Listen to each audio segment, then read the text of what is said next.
कुछ चीजें सिर्फ देखी नहीं जाती, महसूस होती हैं, और जब वो तुम्हें देख रही हो तब भी तुम नहीं देख सकते।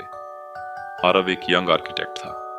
उसे एक प्रोजेक्ट मिला, एक पुराना हवेली नुमा स्कूल रेनोवेट करने का, जो पहाड़ियों के बीच एक वीरान जगह पर था, सेलम हाउस।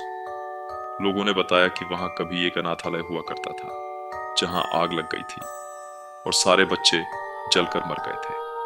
पर आरव को इन बातों पर भरोसा नहीं था।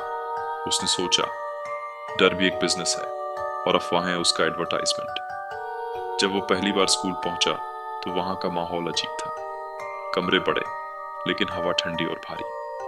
दीवारों पर जले हुए हाथों के निशान, और कई जगह दीवारें खुद ब खुद गिरी हुई। रात में जब वो वहीं रुका, उसे लगा कोई दरवाजे के पीछे चल रहा है। टप टप टप, और फिर धीरे से दरवाजा खुला, लेकिन वहां कोई नहीं था।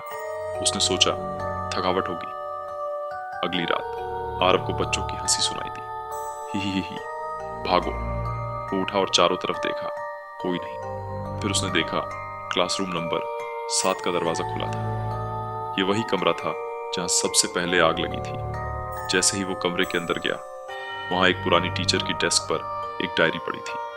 उसने डायरी खोली और लिखा था, बच्चे चीख रहे हैं, कुछ है जो उन्हें देख रहा है, और अब मुझे भी। ये कोई इंसान नहीं है, ये साया है।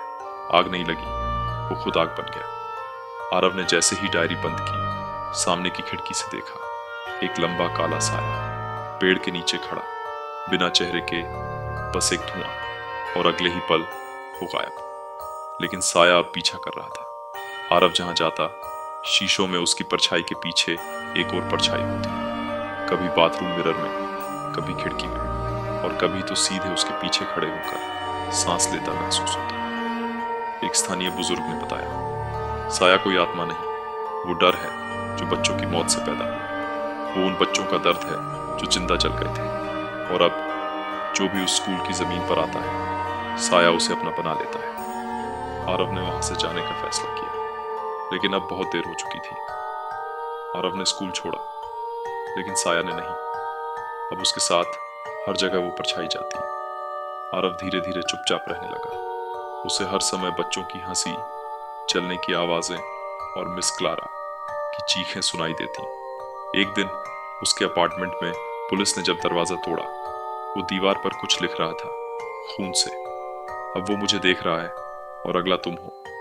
कभी कोई परछाई तुम्हारे साथ नहाते वक्त दिखे तो एक बार सोच लेना, क्या वो तुम्हारी है या कोई और तुम्हें देख रहा है। क्योंकि साया अब बस एक स्कूल तक सीमित नहीं रहा। कुछ कहानियां खत्म नहीं होती, वो बस अगला शिकार ढूंढती हैं।